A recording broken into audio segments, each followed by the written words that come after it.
Welcome, not just to a video, but to a moment that your soul has been preparing for. If you found yourself here, it's not by coincidence. It's because the invisible thread of your own consciousness has pulled you to these words, to a space where the teachings of Neville Goddard are not ancient echoes, but living truths, reborn for the world you walk in today. What you're about to hear isn't motivational fluff. It's not a list of tips to try when you feel like it. This is the deep reset, the precise shift of inner state that makes your desire inevitable. In the next moments, we will dismantle the noise that has been keeping you in waiting mode, and we will anchor you into the reality where what you want is already yours. You'll discover the unmistakable sign that your manifestation is near. You'll learn how to occupy the state until it becomes your natural identity. And you'll feel, deep in your bones, the truth that the outer world is nothing but the shadow of what you are being within. Before we dive in, pause for just a second. You're ready to live this, not just hear it. Subscribe to this channel now so you never miss a word that could be the turning point of your life. And when this message shifts something in you, as it will, share it with someone you love, because you might be the bridge that brings their desire into form. Now, take a breath. Let the rest of the world fall silent. From this moment forward, the only thing that exists is the voice of the state you've already chosen, and it begins now. Hold steady, because what you're about to experience is not theory. It is the vibration of your own fulfilled state, translated into words, embedding itself into the foundation of your being. There comes a moment in the journey of every conscious creator when the desire stops feeling like a pursuit and begins to feel like a memory. It is subtle, almost imperceptible to the mind that is used to striving, but the heart recognizes it instantly, that strange, quiet familiarity, as if you've been here before. This is the sign, the inescapable pull of the end already reached. Neville Goddard called it living in the end, not pretending, not hoping, not waiting, but assuming the feeling of the wish fulfilled until it hardens into fact. If this video found you today, it is because the bridge of events is already in motion. Your only role now is to hold the state, not with force, not with constant vigilance, but with the calm knowing that nothing in this universe can prevent the invisible from becoming visible when the assumption is sustained. The outer world is obedient. It has no choice but to arrange itself according to the blueprint you hold within. And here's the truth most people miss. You are not reacting to the world. The world is reacting to you. So, wanting, not hoping to be, but being, in thought, in feeling, in identity. Because the moment you take ownership of a new state, reality has no option but to comply. You felt it before, even if you didn't recognize it. That instant when you've decided something so deeply that there is no room for the opposite. Not because you argued yourself into it, but because it became the only truth that feels natural. It's the moment you stop asking if, and start asking, how do I enjoy it now that it's mine? It's the shift from wishing for love to waking up and walking through your day as the beloved. From struggling for abundance to carrying yourself as someone for whom abundance is inevitable. This is not daydreaming. This is not fake it till you make it. This is the act of creation itself, the planting of the seed in the only soil that matters, your consciousness. And like any seed, it does not require you to dig it up every morning to check on it. It requires faith in the unseen growth that happens beneath the surface. There's a point right before manifestation, when the outer world may look exactly the same, but the inner world feels unshakably different. You're no longer chasing signs. The signs seem to chase you. Songs, conversations, unexpected words from strangers.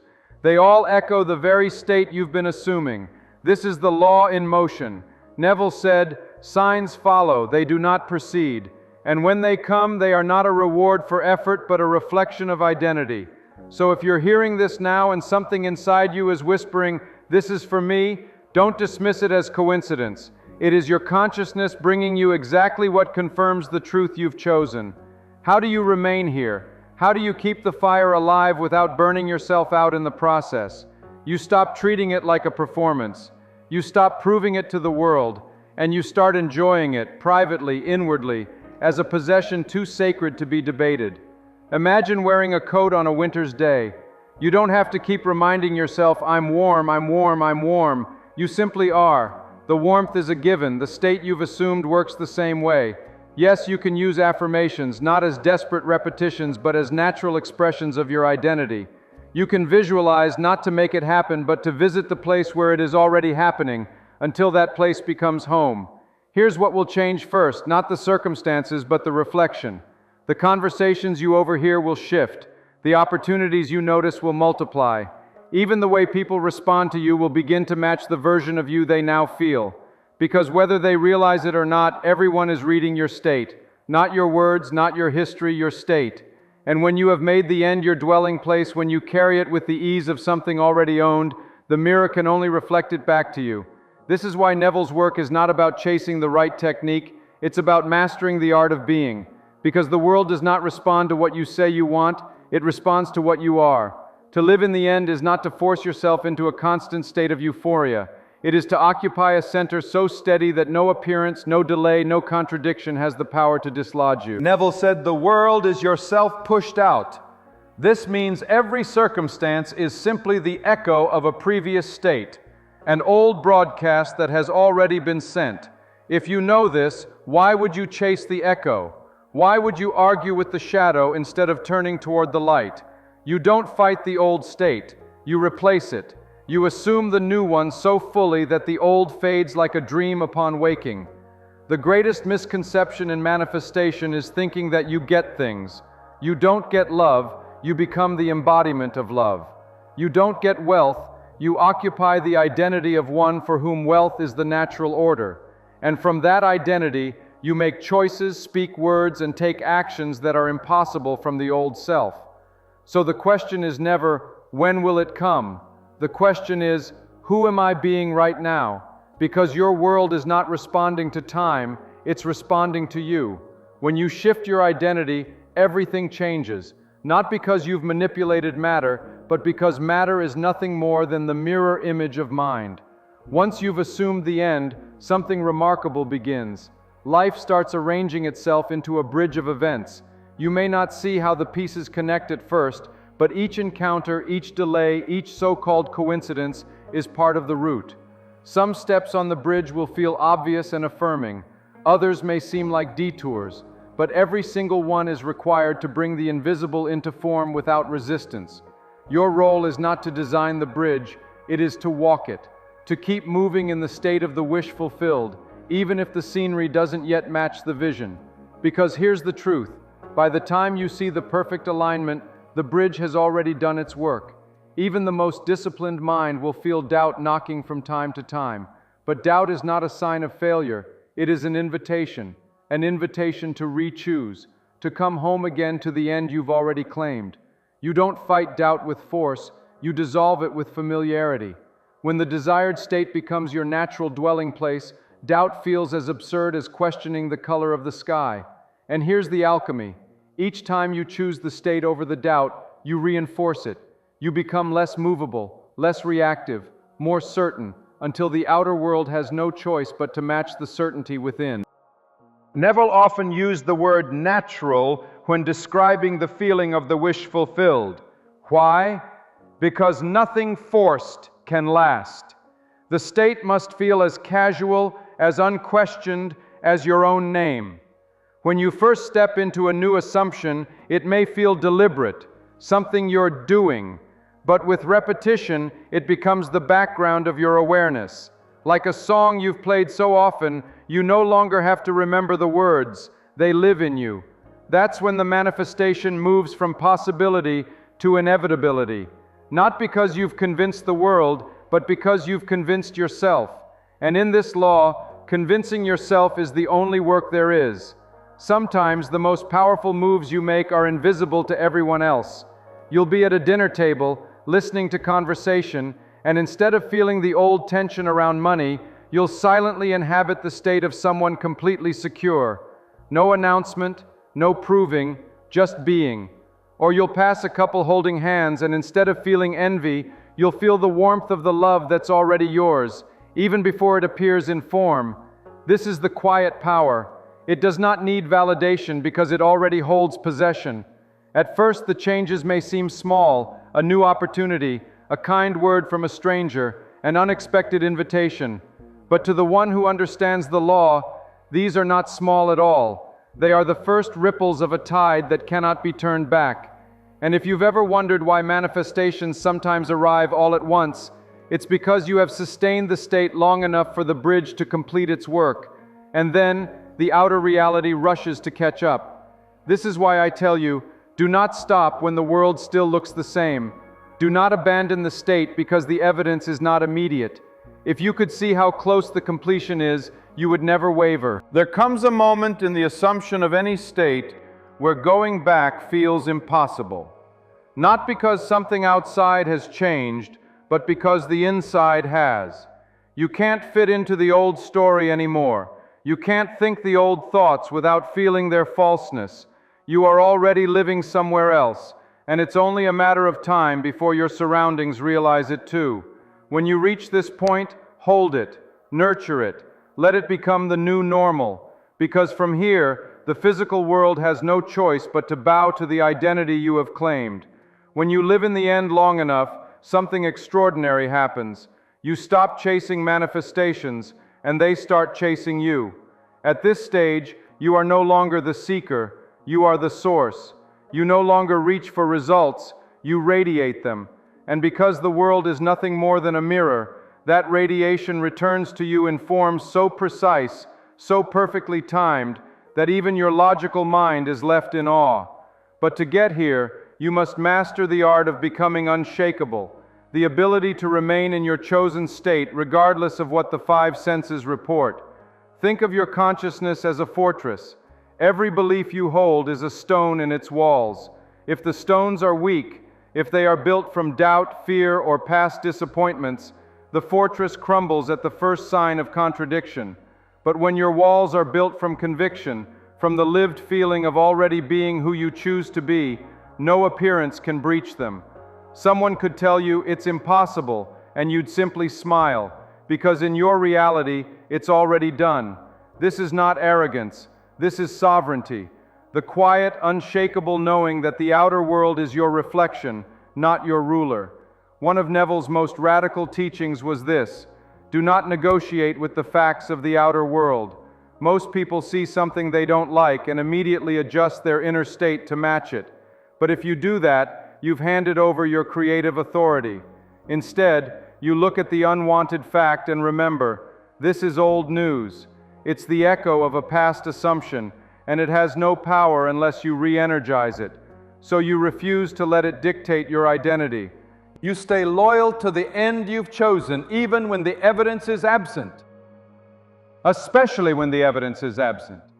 Because that absence is the space in which the new creation is forming. There is a still point inside you, a place untouched by conditions, time, or circumstance.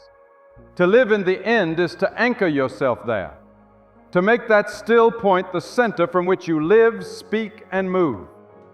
When you do this, the outer world may fluctuate, but you will not. And eventually the fluctuations fade because there is nothing left in you for them to attach to. This is why Neville's students who grasped the stillness often described their manifestations arriving in a way that felt inevitable. They had already accepted the outcome inwardly, so when it arrived outwardly, it felt less like a surprise and more like the next logical step. Imagine waking up tomorrow with your desire fully realized. No more striving, no more hoping, it's yours. How would you move through the day?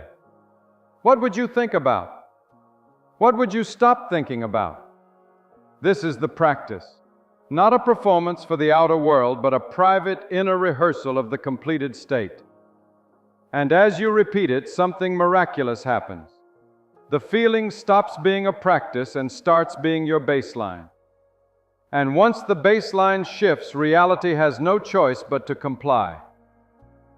The unshakable state erases the concept of waiting. You stop counting the days or measuring the progress. The desire ceases to be out there in the future. It lives here, now, in the atmosphere you carry. From this place, you are not desperate for signs. You appreciate them when they appear, but they no longer decide your faith. The faith is self-sustained, self-feeding, self-proving. This is freedom. Not because everything is perfect in appearance, but because your inner world no longer depends on appearance to feel complete. At some point, the bridge of events will deliver the desire in physical form. It may arrive gently, almost unnoticed, or it may arrive in a dramatic sweep that rearranges your entire life overnight. But however it comes, it will feel natural. It will feel like something you've always known was yours, because in truth, it was, long before you could touch it. And here's the key: once it arrives, you don't step out of the state, you expand it. You use it as proof to claim the next desire, the next end, the next chapter. You are not here to manifest one thing and then be done. You are here to remember that you can be, do, and have infinitely, because consciousness has no limits except those you impose. This means every fulfilled desire is not an ending, but an opening, a reminder that your only true work is the assumption of the end, again and again, for as long as you live. There is a reason you were drawn to these words, a reason you've stayed with them until now. Something in you, the deeper, wiser self, recognizes the truth here, because it's not new to you, it's ancient. It's been whispering to you in dreams, in quiet moments, in the spaces between thoughts, and now it has your full attention. You are the operant power, the one who decides the script the world will follow, the architect of every bridge, every meeting, every so-called coincidence. Neville said, "Dare to believe in the reality of your assumption and watch the world respond." That is not poetry, it is law. The outer world cannot resist a sustained assumption. To live in the end is, in truth, to die to the old self, the one who hoped, the one who waited, the one who looked to the outer world for permission to feel worthy, safe, or loved. That version of you served its time, but it cannot walk with you into this new reality. You don't need its doubts, you don't need its history, and so you let it go, not with a fight, but with gratitude, because its limitations are what made you hungry for the truth you live now. From this day forward, the end is not a destination, it is home. And you know you're home when you stop wondering how long you'll be allowed to stay. When the state feels so natural that the idea of it leaving doesn't even cross your mind. Here you speak from fulfillment, not about it. Here you decide with the confidence of one who already has the resources, the love, the health, the freedom. Here you live in a constant state of course. When the desire finally shows up in form, it will not feel foreign. It will feel inevitable, because you've been living with it in your mind, your heart, and your body all along. Others might call it luck. They might say it happened all of a sudden. But you'll know the truth. There was nothing sudden about it. It was simply the moment the invisible became visible. And you will smile, not in surprise, but in recognition. This is the secret very few will tell you. Once you understand this law, there is no such thing as a big or small manifestation. Everything, from the perfect parking spot to the life-changing relationship, is created by the same process, sustained assumption. This means nothing is off limits. No dream too ambitious, no vision too far, no desire too extravagant. If you can live in it here, you can live in it there. And the more you play in this truth, the more fearless you become. Not because you're certain of the outcome's form, but because you're certain of your power to bring it. From now on, your life becomes the proof, not for others, but for you. Every desire fulfilled becomes a reminder that the law works, not sometimes, not for certain people, but for anyone willing to own the state. And when you stand in this knowing, you stop trying to convince anyone else. You let them believe what they will, because you're too busy creating to argue about creation. This is freedom, not the fragile freedom of circumstances, but the unshakable freedom of consciousness mastered. Here we stand, at the closing of this message, with one question before you. Will you return to the old way, waiting, hoping, negotiating with appearances, or will you decide here and now to inhabit the end as if nothing else exists, because that decision sustained is the only magic there is. And if you choose it, if you dare to live as if the desire is here already, you will look back on this very moment as the day everything began to move. So take this truth and live it. Don't just think about it when the mood strikes. Let it become your breath, your posture, your baseline. And if these words have lit a fire in you, subscribe to this channel so you never miss the reminders that will keep you here. Share this with someone you love, someone whose life could be changed by knowing they are the operant power. And if you wish to support this work and walk even deeper with us, consider becoming a channel member for exclusive content and the ability to help keep this message alive. Now declare it, out loud in the comments in your heart. My desire is already mine, and nothing can take it from me. Because from this moment on, you are no longer waiting, you are living, and the world will respond.